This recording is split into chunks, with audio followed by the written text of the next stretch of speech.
Assalamualaikum warahmatullahi wabarakatuh. Selamat pagi, Bapak Susanto dan teman-teman lainnya. Di sini kami akan mempresentasikan tentang teori permainan dan perilaku strategis. Kelompok kami terdiri dari yang pertama ada Aulia Safa, yang kedua ada Dava Andra Buana, ketiga ada Farasa Adam, keempat Ega Kenya, yang kelima ada Elisa. Kita langsung masuk ke yang pertama, pengertian dari perilaku strategis dan teori permainan itu sendiri, di mana perilaku strategis mengacu kepada rencana kerja atau perilaku seorang oligopolis setelah mempertimbangkan semua reaksi yang mungkin dia lakukan oleh para pesaingnya selama adanya persaingan di antara mereka untuk memperoleh laba dan keuntungan lainnya. Sedangkan teori permainan dipelopori oleh ahli matematika John von Neumann dan ekonom Oscar Morgenstern pada tahun 1944, dan tidak lama kemudian teori ini diakui sebagai terobosan baru dalam penelitian tentang oligopoli.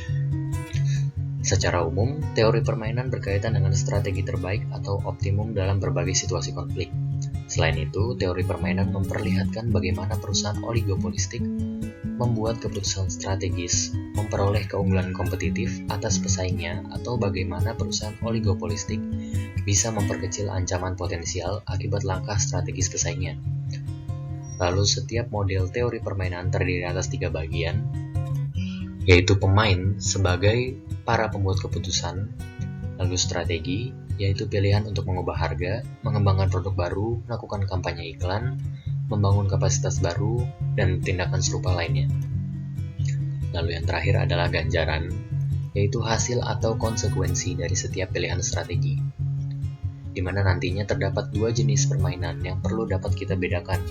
Yang pertama adalah permainan berjumlah 0, yaitu permainan di mana keuntungan salah satu pemain merupakan akibat dari sebuah pengeluaran, dan keuntungan ini secara persis seimbang dengan kerugian pemain lainnya. Dalam artian, permainan tersebut, keuntungan salah satu pemain sama dengan kerugian pemain lainnya.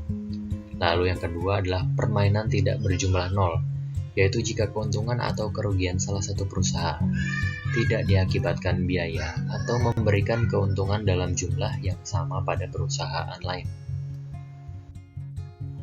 Lanjut, strategi dominan dan keseimbangan Nash. Untuk strategi dominan itu sendiri adalah pilihan yang optimum bagi seorang pemain, apapun reaksi yang dilakukan oleh lawannya. Sebagai contoh, perusahaan A dan B, di mana masing-masing dari mereka memiliki 2 strategi, yaitu memasang iklan atau tidak memasang iklan. Perusahaan A mengharapkan laba yang lebih tinggi jika mereka memasang iklan. Tapi sebenarnya laba perusahaan A juga bergantung pada apakah perusahaan B akan memasang iklan atau tidak. Dengan begitu, setiap strategi yang dilakukan oleh perusahaan A bisa dihubungkan dengan setiap strategi perusahaan B. Berikut ada tabel untuk contoh dari laba perusahaan, di mana angka di sebelah kiri mewakilkan laba perusahaan A dan angka di sebelah kanan mewakili laba perusahaan B. Yang pertama, saat kedua perusahaan belum ada yang memasang iklan, laba dari perusahaan A adalah 3 dan laba dari perusahaan B adalah 2. Lalu saat perusahaan A dan perusahaan B sama-sama memasang iklan, laba mereka bertambah, laba perusahaan A menjadi 4 dan laba perusahaan B menjadi 3. Selanjutnya, saat perusahaan A tidak memasang iklan, tetapi perusahaan B memasang iklan, maka laba perusahaan A berkurang menjadi 2 dan laba perusahaan B bertambah menjadi 5. Lalu yang terakhir, saat perusahaan A memasang iklan dan perusahaan B tidak memasang iklan, maka laba perusahaan A menjadi 5 dan laba perusahaan B berkurang menjadi 1. Dari apa yang terdapat pada tabel di atas, laba perusahaan A akan selalu lebih besar jika mereka memasang iklan, tidak peduli apakah perusahaan B memasang iklan atau tidak. Hal yang sama berlaku juga untuk perusahaan B. Apapun yang dilakukan perusahaan A akan lebih menguntungkan bagi perusahaan B untuk memasang iklan, dalam tanda kurung, meskipun tidak lebih untung dari perusahaan A. Jadi dalam kasus ini, kedua perusahaan memiliki strategi dominan memasang iklan, yang nantinya akan menjadi keseimbangan akhir. Keseimbangan Nash atau Nash equilibrium adalah sebuah situasi ketika setiap pemain memilih strategi optimumnya untuk menghadapi strategi yang telah dilakukan oleh pemain lainnya. Keseimbangan Nash hanya terjadi ketika setiap pemain telah memilih strategi optimumnya berdasarkan strategi yang telah dipilih oleh pemain lainnya. Singkatnya, keseimbangan strategi dominan adalah selalu merupakan keseimbangan Nash, tetapi keseimbangan Nash tidak memerlukan keseimbangan strategi dominan. Pada contoh tabel 10 strip 2 matriks ganjaran untuk permainan pemasangan iklan, jika perusahaan B memasang iklan, perusahaan A akan memperoleh laba 4 jika memasang iklan dan 2 jika tidak. Jadi, jika perusahaan B memasang iklan, perusahaan A juga harus beriklan. Di sisi lain, jika perusahaan B tidak beriklan, laba perusahaan A adalah 5 jika memasang iklan dan 6 jika tidak. Jadi, perusahaan A harus memasang iklan jika perusahaan B memasang iklan dan tidak memasangnya jika perusahaan B tidak. Dilema tahanan atau prisoner's dilemma. Sebuah situasi di mana setiap perusahaan melaksanakan strategi dominannya, tetapi masing-masing bisa bertindak lebih baik, artinya memperoleh laba yang lebih besar dengan melakukan kerjasama. Contoh tabel 10 strip 3 matriks ganjaran negatif atau masa tahanan untuk tersangka A dan B. Jika setiap tersangka melakukan strategi dominannya dengan mengaku, masing-masing akan menerima 5 tahun hukuman penjara. Tetapi jika masing-masing tersangka tidak mengaku, masing-masing hanya akan diganjar 1 tahun hukuman. Hanya jika setiap tersangka merasa yakin bahwa temannya tidak akan mengaku dan dia sendiri pun tidak mengaku, maka keduanya hanya akan memperoleh hukuman 1 tahun penjara. Persaingan harga dan non-harga, kecurangan dalam kartel dan dilema tahanan. Menggunakan konsep dilema tahanan untuk membahas persaingan harga dan non-harga dan juga kecurangan kartel dalam pasar oligopolistik. Persaingan harga dan dilema tahanan. Konsep dilema tahanan dapat digunakan untuk menganalisis persaingan harga dan non-harga dalam pasar oligopolistik. Selain itu, juga dalam hal kecenderungan untuk berbuat curang, yaitu untuk secara diam-diam mengurangi harga atau menjual lebih banyak dari kuota di dalam sebuah kartel. Pada contoh tabel 10 strip 4 matriks ganjaran untuk permainan penentuan harga, perusahaan A menentukan harga tinggi dengan harapan bahwa perusahaan B juga akan menentukan harga tinggi, sehingga setiap perusahaan akan memperoleh laba sebesar 3. Tetapi jika perusahaan A sudah menentukan harga tinggi, perusahaan B kini memiliki kecenderungan untuk menentukan harga rendah, karena dengan demikian dia akan meningkatkan labanya menjadi 5. Hal yang sama juga berlaku jika perusahaan B yang mulai menentukan harga rendah dan memperoleh labanya hanya sebesar 2. Hanya jika kedua perusahaan belajar bekerja sama dan menentukan harga tinggi, maka mereka berdua akan memperoleh laba lebih besar yaitu 3 dan mengakhiri dilema yang mereka hadapi. Selanjutnya ada persaingan non-harga, kecurangan dalam kartel, dan dilema tahanan. Kita dapat menggunakan matriks dalam tabel 10 strip 4 tersebut untuk menganalisis sebuah bentuk persaingan non-harga dalam menghadapi dilema tahanan. Kita kemudian akan melihat bahwa setiap perusahaan melaksanakan strategi dominan untuk memasang iklan dan sebagaimana dalam kasus menentukan harga rendah akan memperoleh laba sebesar 2. Namun kedua perusahaan akan lebih diuntungkan jika mereka tidak iklan, karena mereka akan memperoleh seperti halnya dalam kasus menentukan harga tinggi, laba yang lebih tinggi sebesar 3. Kedua perusahaan tersebut dengan demikian menghadapi situasi dilema tahanan. Hanya dengan bekerja sama untuk tidak memasang iklan, keduanya akan memperoleh laba yang lebih tinggi sebesar 3. Kemudian ada selanjutnya 10 strip 5, permainan yang berulang-ulang dan strategi tit for tat. Dalam permainan yang berulang-ulang, repeat games yaitu permainan yang melibatkan banyak gerakan dan juga gerakan berbalasan dari setiap pemain. Strategi terbaik bagi setiap pemain adalah tit for tat, perilaku 1 dibalas 1. Dapat diringkas sebagai berikut. Lakukan apa yang dilakukan oleh lawan Anda. Artinya, Anda memulai dengan bekerja sama dan akan terus bekerja sama selama lawan Anda juga bekerja sama. Jika dia berkhianat, selanjutnya Anda juga kembali berkhianat kepadanya. Jika kemudian dia bekerja sama, selanjutnya Anda juga bekerja sama. Strategi ini cukup bersifat saling membalas sehingga dapat mencegah perilaku non-kooperatif, tetapi cukup pemaaf sehingga memungkinkan berkembangnya pola kerja sama yang bermanfaat. Dalam simulasi komputer dan juga dalam eksperimen aktual, perilaku tit for tat ditemukan secara konsisten sebagai strategi yang terbaik, artinya strategi yang menghasilkan manfaat terbesar bagi setiap pemain sejalan dengan berlalunya waktu.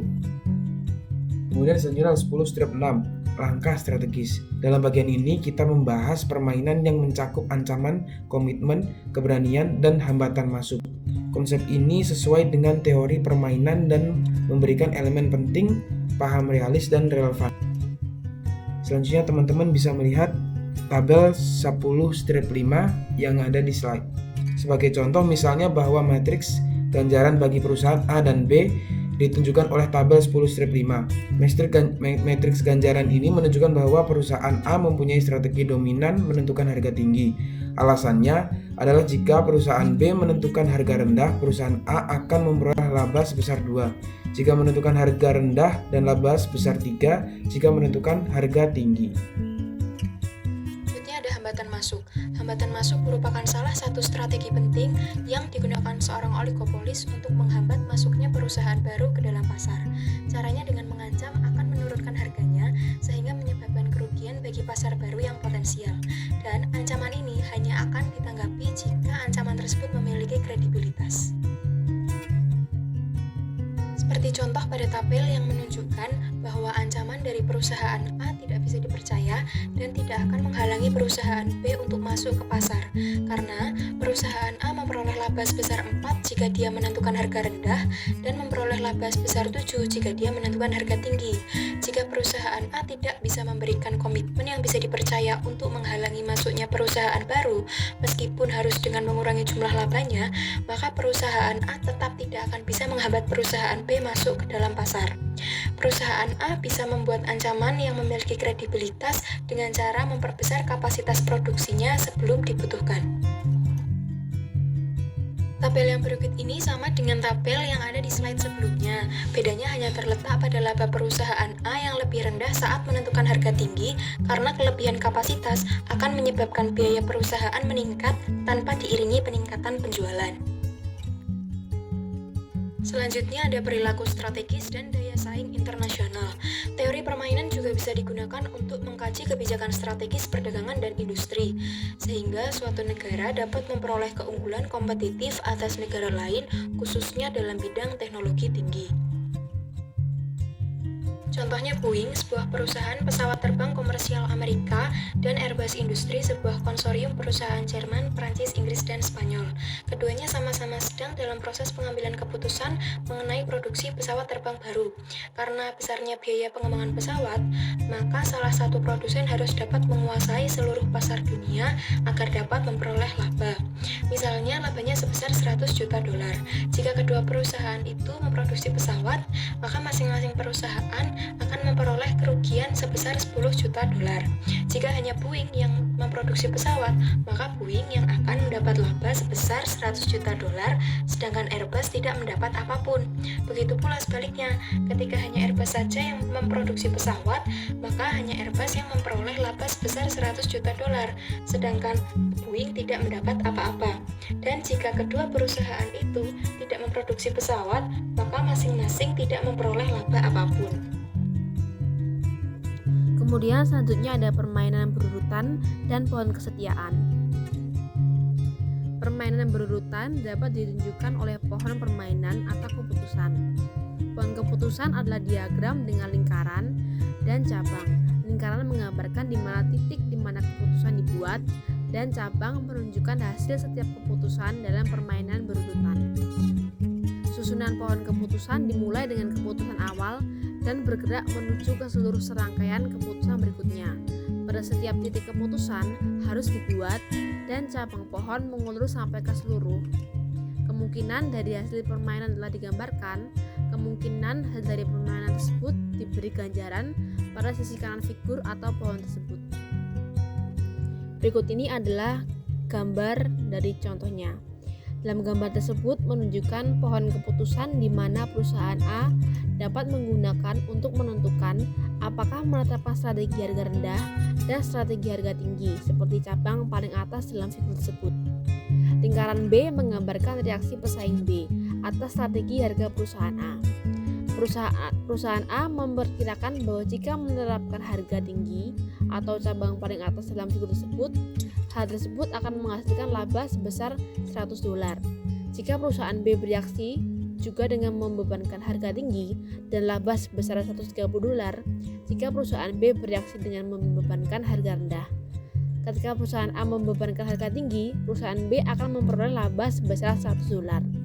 Jika mereka juga membebankan harga tinggi dan memperoleh laba sebesar $50 jika membebankan harga rendah. Jika perusahaan A menerapkan strategi harga rendah, perusahaan A memperkirakan bahwa dia akan memperoleh laba sebesar $180.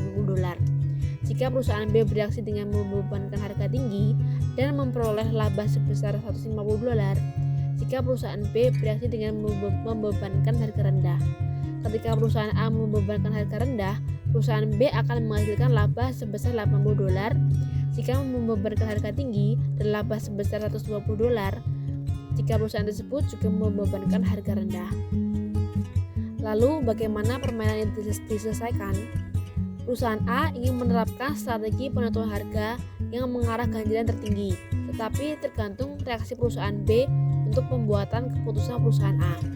Nah, dalam gambar ini juga menunjukkan jika perusahaan A memilih strategi harga tinggi, perusahaan B masuk ke permainan ini pada lingkaran keputusan bagian atas dan menghadapi ganjaran $100 jika dia juga membebankan harga tinggi atau $50 jika perusahaan tersebut membebankan harga rendah. Dengan demikian, jika perusahaan A mengikuti strategi harga tinggi, dia mengetahui bahwa perusahaan B akan merespon dengan strategi harga tinggi atas produk yang dia miliki dan perusahaan A akan memperoleh ganjaran sebesar $100. Jadi, jika perusahaan A memilih strategi harga rendah, perusahaan B mengikuti lingkaran keputusan bagian bawah dan memperoleh ganjaran sebesar $80. Jika ia membebankan harga tinggi atau $120 jika ia membebankan harga rendah. Jadi, jika perusahaan A mengikuti strategi harga rendah, dia mengetahui bahwa perusahaan B akan merespon strategi dengan harga rendah pada produk-produknya dan perusahaan A akan memperoleh ganjaran sebesar $150. Pembandingan hasil dua strategi ini menentukan harga perusahaan A dan mengetahui bahwa dia akan memperoleh ganjaran sebesar $100. Jika membebankan harga tinggi dan ganjaran sebesar $150, ia membebankan harga rendah. Dengan demikian, perusahaan A memilih untuk membebankan harga rendah, yaitu lingkaran keputusan bagian bawah, dan menerima ganjaran sebesar $150, dan perusahaan B memutuskan untuk merespon dengan harga rendah pada produk-produknya cabang bagian bawah dan menerima ganjaran sebesar $120. Ya, sekian dari kelompok 6. Terima kasih.